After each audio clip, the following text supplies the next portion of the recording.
출애굽기 7장.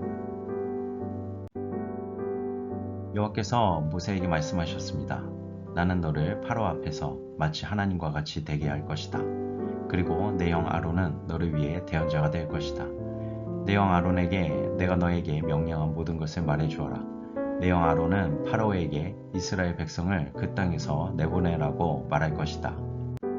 그러나 나는 파라오의 고집을 그대로 두고 이집트 땅에 많은 기적을 일으킬 것이다. 그럼에도 파라오는 내 말을 듣지 않을 것이다. 그때 내가 더 큰 능력으로 이집트에 무서운 벌을 내리고 그런 다음에 내 백성 이스라엘을 강무리대로 이집트 땅에서 인도해낼 것이다. 내가 나의 큰 능력으로 이집트에 벌을 내리고 이스라엘 백성을 그 땅에서 인도해낼 때야 비로소 이집트 사람들은 내가 여호와인 줄 알게 될 것이다. 모세와 아론은 여호와께서 명령하신 대로 했습니다. 모세와 아론이 파라오에게 말을 했을 때 모세의 나이는 80살이었고 아론의 나이는 83살이었습니다. 여호와께서 모세와 아론에게 말씀하셨습니다. 파라오가 너희에게 기적을 요구할 것이니 그러면 모세는 아론에게 지팡이를 파라오 앞에 던지라고 말하여라. 그 지팡이가 뱀으로 변할 것이다. 그래야 모세와 아론은 여호와께서 명령하신 대로 파라오 앞으로 나갔습니다. 아론은 자기 지팡이를 파라오와 그 신하들 앞에 던졌습니다. 그러자 지팡이가 뱀으로 변했습니다. 그때 파라오도 자기의 지혜로운 자들과 마술사들을 불렀습니다. 이집트의 마술사들도 마술을 부려 똑같은 일을 했습니다. 그들이 자기 지팡이를 땅에 던지자 그 지팡이들이 뱀으로 변했습니다. 하지만 아론의 지팡이가 그 뱀들을 잡아먹었습니다.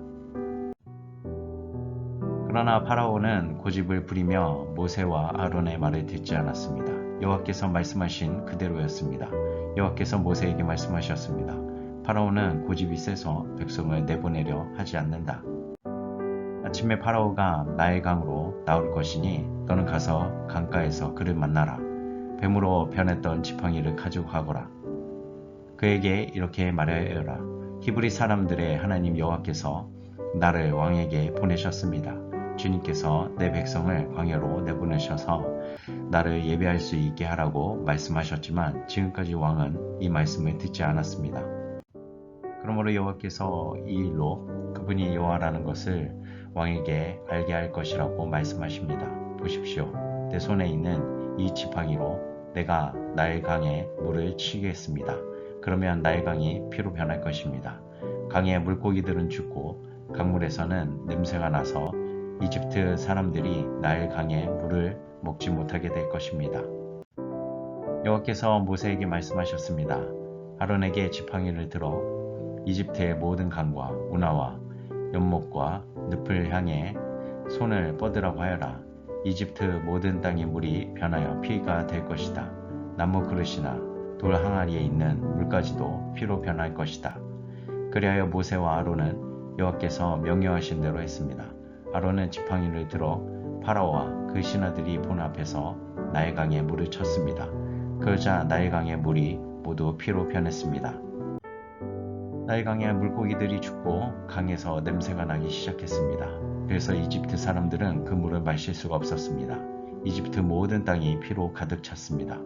이집트의 마술사들도 마술을 부려 똑같은 일을 했습니다.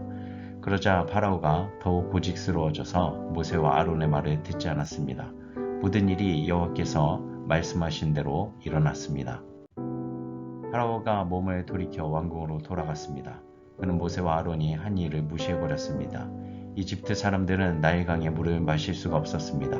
그래서 모든 이집트 사람들은 마실 물을 얻기 위해 나일강가에 우물을 팠습니다. 여호와께서 나일강의 물을 피로 변하게 하신 지 7일이 지났습니다.